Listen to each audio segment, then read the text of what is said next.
Oh, may shinare na screenshot si Attorney Rowena Guanzon ng isang post ng Pinklawan. Itong Pinklawan na to, mukhang isa rin to sa Ay! Jesus Falsis, alam kong tinitirhan mo sa Thailand. Anong pangalan nung condo na tinutuluyan ni Jesus Falsis sa Thailand? Is it just coincidental rather, na yung tumambling na akla sa kabila ay malapit din ang tinitirhan sa isang tren sa Thailand, sa Bangkok, na ang lamig-lamig ng aircon. Meron diyang tren sa Bangkok, Thailand, mga kuya. Share ko na lang sa iyo sa susunod nating live sa Princess Maui 2. Merong tren dyan sa Bangkok at shoutout sa mga nakarating na sa Thailand na ang lamig-lamig ng kanilang tren. Yung akla na tumambling sa kabila na kaaway nung ayaw magbayad ng 5K ko, tapos may 5K din yun siya na share, di ba? Yung tumambling na ayaw rin siyang bayaran. May binigay baga si Miss Marlica na 10K para sa amin, hati kami. Ay binulsa nung libag or binigay niya sa ibang tao, ang ending hindi nakarating sa amin nung tumambling. Okay, itong tumambling nakatira malapit sa tren, sa stasyon ng tren na malamig sa Bangkok. Itong shinare na screenshot ni Attorney Rowena Guanzon or ni Bing Guanzon or ni Mami Bing or Weng Guanzon, itong Jesus Falsis na ito, nakatira din to malapit sa isang estasyon ng tren, ng malamig na tren na yan sa Bangkok. Hindi ko ma-recall yung Unicorn. Hoy, Falsis! Diyan ka ba sa Unicorn Condo nakatira? Yang Unicorn Building na condo, tapos malapit sa isang estasyon ng tren dyan sa Bangkok. Yang Unicorn na pagbaba mo ng estasyon ng tren ay merong Lawson na convenience store. Diyan ka ba nakatira, Jesus Falsis? Kasi nagtatago to sa Thailand itong mga to. Like yung kapatid rin niya, di ba, si Nico Falsis. Right? Nagtatago. Malapit to sa, di ba malapit to sa palengke? Jesus Falsis. Malapit ito sa Talat. Kasi marami nagchuchucho sa atin ng mga taga-Thailand, mga kababayan. Marami tayong mga puting ahas, gintong ahas dyan sa Thailand. Tama ba, Jesus Falsis? Dito ka nakatira. Sino pa yung kasama mo dyan sa Unicorn Condo, ha? There was a beauty queen. Si Ariela Arida na Miss Universe. Malimit dyan pumunta, hindi ko alam kung sino pinupuntahan niya Dyan sa tinitirahan ni na Jesus Falsis sa Bangkok. Yung building na yan. Anyway, maraming unicorn building dyan sa Thailand. Okay, ang post kasi ni Jesus Falsis, mga kababayan, ay magkakaroon ng malakihang rally ngayong November. Last year, anniversary na nga pala namin ngayong buwan na to, bumaba kami ng EDSA at dumami po talaga ang mga Pilipino sa EDSA Shrine. Yung historical na EDSA Shrine na nagkaroon na ng People Power 1, People Power 2, and People Power 3. People Power 1, nasipa yung tatay ni Bangag. People Power 2, nasipa si Erap. People Power 3, supporters ni Erap.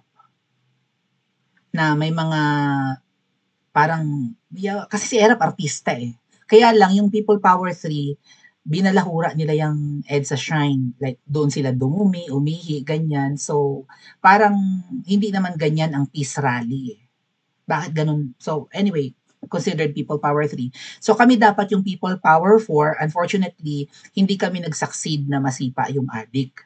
Kasi hindi nga sa amin sumali yung mga malalaking Duterte groups. Hindi rin sumali sa amin ang malalaking religious groups. But still, nayanig ang administrasyon ni Ngiwi at lumambot sila kay VP Sara noong mga panahon na yun.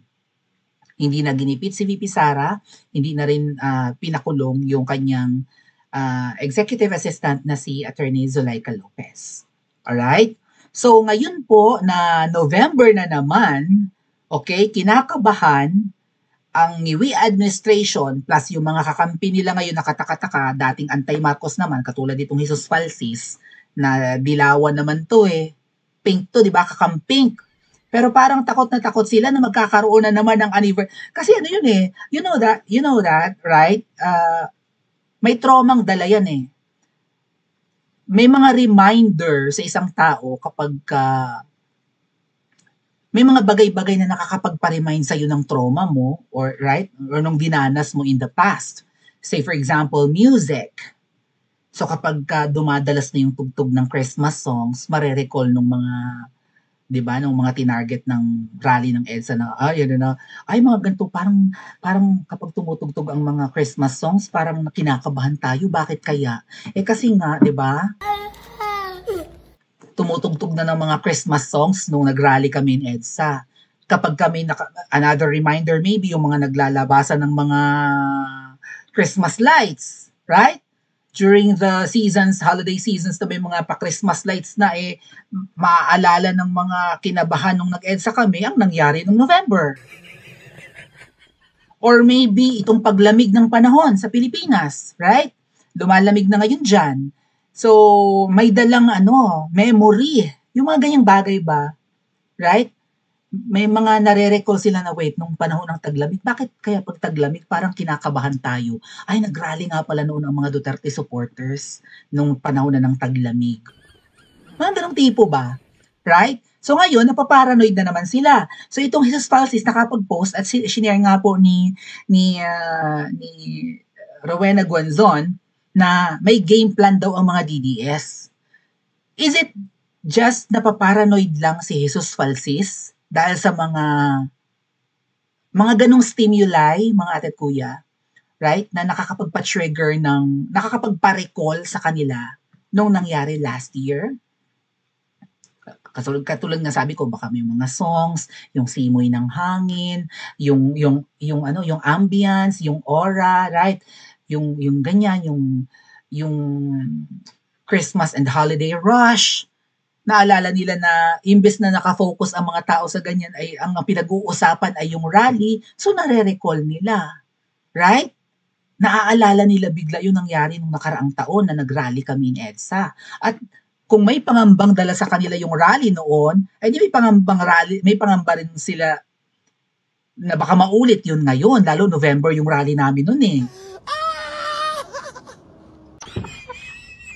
Siguro nasa isip din nila, gagawin nila to annually. Ganun, no? Gagawin nila to taon-taon.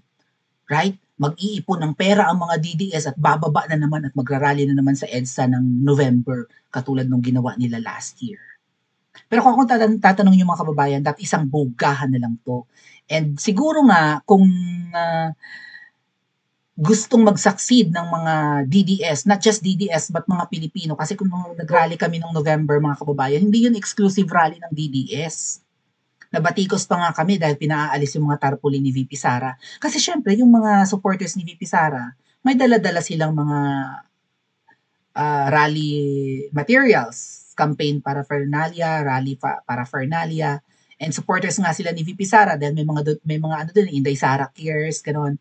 'Di ba, mga VP Sara supporters, dala-dala nila yung mga tarpaulin na pina-imprenta nila for VP. Pinaalis lang yon dahil nga baka lumabas na rally yun at ginastusan ni VP Sara. That's it. Dahil hindi naman, walang kinalaman si VP Sara doon. At yun ang iniiwasan namin na, 'di ba, na maakusahan si VP Sara. Besides, baka ma-turn off yung kasi maraming mga supporters ni Isko na sumama, supporters ni Pacquiao, may mga kakamping nga doon na mga anti-Marcos talaga, nananatiling anti-Marcos. Matuturn off sila pag nakikita nilang puro Sara yung nandun. So, kumbaga, para may inclusivity or lahat para lahat ma-welcome, parang pinaalis ni Agent Morales yung napakaraming pictures ni VP Sara doon na hindi naman naiintindihan ng ibang Duterte supporters na mga sip-sip lang. Anyway, so sabi raw, ganito daw yung plano ng mga DDS. Magpaputok ng eskandalo that leads to BBM Kuno between November 3 to 7, 3, 4, 5, 6, 7, 5 araw. Address na ngayon sa Pilipinas. Lunes, Martes, Miyerkules, Huwebes, Biyernes. Itong week daw na to ay may pasasabuging eskandalo ang mga Duterte supporters laban kay ngiwi or na magpipinpoint kay ngiwi. Saan kaya nakaka-receive ng intel si Falsis? Ha? Kaya yun nga sinasabi ko mga kababayan mag-ingat po ang mga Duterte supporters at Duterte groups kasi infiltrated na tayo ng mga double agents. Napakaraming mangganatics, okay? Napakarami ng under the payroll of Tamba and the Butod na naniniktik sa bawat Duterte groups. Plus, may mga Duterte groups na infiltrated rin ng makakaliwa. Kaya mag-ingat kayo sa mga niluluto nyo or balak nyong peace rally ngayong November. Hindi paranoid lang ito. Hindi lang ito pagiging paranoid ni Jesus Falsis, mga kuya. Ng isang kakamping na supporters naman ni Mama Lenny Lugs, pero nangangamba siya ngayon for BBM. Hindi ba dapat magdiwang ka, Jesus Falsis? Dahil kaaway naman ni BFF Lugaw or ni BFF Lenny, si Marcos Jr. Or maybe hindi na sila magkaaway ngayon. Nagkampihan na sila dahil pare-pareho na silang anti-Duterte.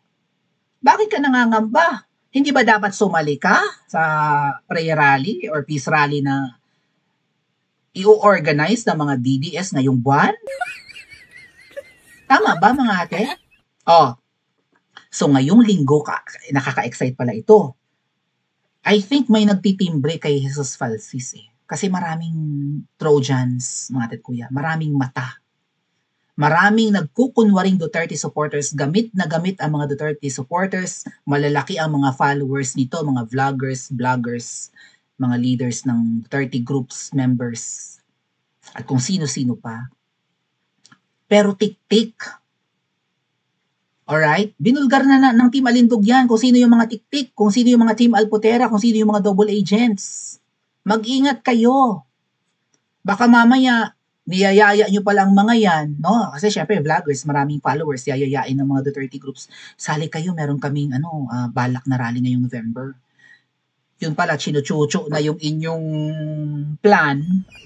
Nakarating ngayon kay Jesus Falsis at sa mga Pinklawan at machuchucho na rin to sa Marcos admin.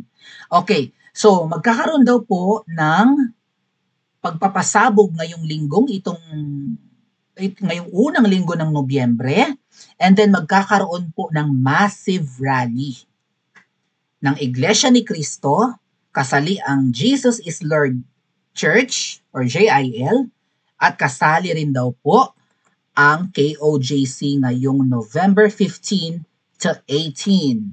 So, ibig sabihin, Sabado yan, pangatlong Sabado ng November, hanggang pangatlong Martes ng November. So, kalagitnaan ng buwan ng Nobyembre, magkakaroon daw ng massive rally itong malalaking organized religious groups. Iglesia ni Cristo, JIL, KOJC. Hindi magnangak-ngak itong Jesus Falsis kung wala siyang na-receive na intel. At sa pakiwari ko, sasali dito ang mga kapatid nating Muslim, lalo't marami sa mga kababayan natin from Mindanao ang supporters ng dating Pangulo na nakakulong ngayon sa ICC. Okay? Ito daw palang November 15 to 18 ay anniversary ng burial ni Marcos Sr. sa libingan ng mga bayani. So, may rason para magtipon-tipon ang mga Duterte supporters dahil nga sa pagiging walang utang na loob ni Marcos Jr. na ito pala ay commemoration ng pagpapalibing sa tatay nila, pero ang ginawa naman ng demonyong pamilyang ito ay ipinakidnap si PRRD. Ganyan ka walang kwentang mga tao itong angka na ito. So, November 15 to 18 daw ang planned massive rally ng malalaking religious groups na ito. Para daw i-preempt ang November 30 rally, kasi may plan po talaga sa katapusan ng November, kasi yung November 30 na yan, nahagip namin yan November 26 kami bumaba noon. So, pagpalagay mo, nakasampung araw kami, 26, 27, 28, 29, 30, 5 araw yun. And then inabot pa nga kami ng December. Doon na nga ako nagpasko sa EDSA noon Right? Sinamahan ko yung everyday EDSA group. After kong bumalik galing Japan, Pinuntahan ko pa yung mga nagpaiwan doon. Doon na nga nagpasko. Sabi nga nung mga kababayan natin, hindi kami aalis dito hanggat hindi bumababa yung magnanakaw na yan. Unfortunately, pakonti sila ng pakonti and then hanggang sa hindi na nila kinaya yung hirap doon. Alright? So, nga pala mga kababayan, although sinusuportahan naman natin itong mga ganun na ayaw umalis doon hanggat hindi bumababa si Marcos Jr. Kapag pinauwi kayo, uwi na kayo. Ibig sabihin tapos na yung rally. Kasi mahirap ang sitwasyon nyo dyan. Nung nandun ako nung Pasko mga kababayan, kitang-kita ko. Di ba may mga naiwan nga doon? Inabot ka kami ng Pasko eh. Dyan sa bagong taon dyan sa EDSA. May mga nagpaiwan doon. Kitang-kita ng dalawang mata ko na merong umaaligid sa mga natutulog dyan sa harapan ng Robinsons na ayaw umalis hanggat hindi bumababa yung attic. Ang sama ng tingin parang willing pumatay. Nanlilisik ang mata mga ating. Parang inutusan para manabutahe. Kasi kung may mapapas lang doon, may masaksak, may mapatay, or makidnap, magpupulasan yung mga ayaw umalis eh. Right? Matatakot. Kitang-kita ko mga ating. Nanlilisik ang mata, natutulog na ang lahat doon, nakahiga na lagpas 12:00 na ng hating gabi. Kaya inantay ko muna na na makalayo yung lalaking yun bago ko iniwanan kasi hindi naman ako pwedeng matulog doon sa tabing kalsada. Delikado nga. Okay? So sinabi ko doon sa mga naiwan, shoutout po sa Everyday EDSA group na may umiikot sa inyo dito, mukhang pulis. Pero naka-civilian. Pero mukha ring kriminal. Ang sama talaga makatingin. Umiikot sa kanila mga ate at kuya. Iniikutan sila. Kitang-kita ko. So, pag pinauwi kayo, uwi na lang kayo. Besides, mga kababayan, kapag may mga tao dyan, hindi rin umaalis ang mga pulis. And katulad nga ng pag-a-announce ni Kiko Barsaga ng rally nila noon na sa Dapat People Power na, itong nakaraang buwan lang, na sa harap sila ng Forbes Park, right? Diyan sa may Buendia, MRT Buendia, diyan sa gate, Buendia Gate ng Forbes Park. Nung in-announce ni Kiko Barsaga na pupunta sila dyan ng 10:00 ng gabi, dumagsa agad ang mga pulis. So, imbis na mas marami ang mga taong dumating, ay may mga tao rin namang takot sa pulis. Plus mapipigil naman ng pulis yung pagtitipon or kung anumang balak ni Kiko, hindi na lang, mas marami ang mga pulis, napagandaan ng mga pulis. So, ang dapat na mangyari, mas marami ang mga tao kaysa sa pulis, ay mas marami minsan ang pulis eh. So anyway, kung may pagtitipon man po na gagawin ng INC, JIL, KOJC, ramdam ko sasamahan ito ng mga kapatid natin na born again Christians, shout out po, at iba pang mga religious groups for sure, plus yung mga kababayan nating Muslim. So kung meron ng pagtitipon in November 15 to 18, meron din pala talagang pinakamalaking rally in November 30. Sabi ni Jesus Francis, magpapatalo ba tayo sa rally ng mga DDS na ito? Sagot sa kanya ni Rowena Guanzon, di gawa ka ng Protect BBM rally sponsored by Martin Romualdez. Sinupalpal ni Rowena Guanzon, okay? Gawa ka ng Protect BBM rally. Ayan, nakakapagtaka, di ba? Kain suka ang mga isinuka na nila, kinain nila, di ba? Sinusumpa nila noon ang pamilyang Marcos, magnanakaw, pasista, mamamatay tao, lahat na. Ay tama naman pala kayo kakamping no sa mga pinagsasasabi nyo eh. Even the mainstream against the Marcos family. Tapos ngayon parang nag-aalala kayo kung merong massive rally laban kay Marcos. Ano pang inaantay nyo? Sabi ni Rowena Guanzon, mag-rally rin kayo. Magkaroon din kayo ng pagtitipon. And ang isigaw nyo, Protect BBM. My God. Nakakarumi. Sabi ng isa sa inyo, dapat dumiretso na ng Malacanang. Why not? Kasi kung mag-overflow po ang tao in EDSA, sabi ko nga, 50,000 attendees, puno yan. 100,000 yung crossing na yan ng EDSA Shrine, puno yan. Yung rally nga ng Iglesia ni Cristo sa Luneta, 2 million, dami eh. Kapagka diyan kasi iba kasi yung recall kapagka EDSA Shrine. Kasi historical. Diyan yung mga rallies, ano ba ang hindi naiintindihan ng mga double agents at ng mga peking Duterte supporters? Na gusto may ibang venue. Gusto Camp Aguinaldo, gusto harapan ng kamera, nagsayang kayo ng pagod. Dapat isang hura na lang. At kung ako tatanungin nyo, dapat hindi na magpasko at bagong taon ang pamilyang magnanakaw na yan. Dahil pag pinatagal nyo pa, katulad nung hindi namin pag-succeed noong nakaraang November, ano ang nangyari? Anong naging kapalit?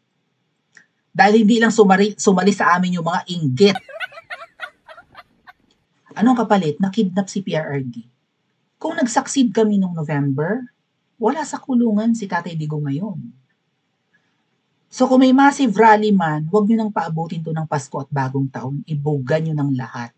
Total may expose na ng pinagnanakaw na pera for flood control projects, ghost projects, corruption na malala, mga kababayan. Pinakidnap pa ang tatay natin. Ang dating presidente, na first time nga natin maka-experience ng matinong leader, pinakidnap pa. Anong gusto nyo? Pag ito pinalagpas nyo, mga kababayan, pag ito umabot pa ng, pag nagpasko pa at nagbagong taon yung mga magnanakaw na yan, baka kagatin na natin ang ating siko sa pagsisisi. Hindi natin alam kung anong panggigipit ang kaya nilang gawin kay VP Sara. Baka magulat na lang tayo, si Senator Bongo, si Senator Bato, pinakidnap na rin nila o pinakulong na rin nila. Lalo ngayon, di ba? Kasalian sina Joel Villanueva at kung sino-sino pa na yan ang gustong kasuhan ng ICI, right? Yung binuong komisyon for infrastructure ni Niwe para masabing may ginawa. O imbes na ang ipakulong si Tambaloslos at saka si Zaldico ay niligtas si Tambaloslos. Hindi seryoso ang demonyong ito sa paglaban sa korupsyon. Kaya kung may massive rally man, gawin nyo na sa lalong madaling panahon. Lapitan nyo na ang dapat lapitan just like Chavit Singson. Agree? Pa-comment po sa comment section at mag-like and subscribe din po kayo.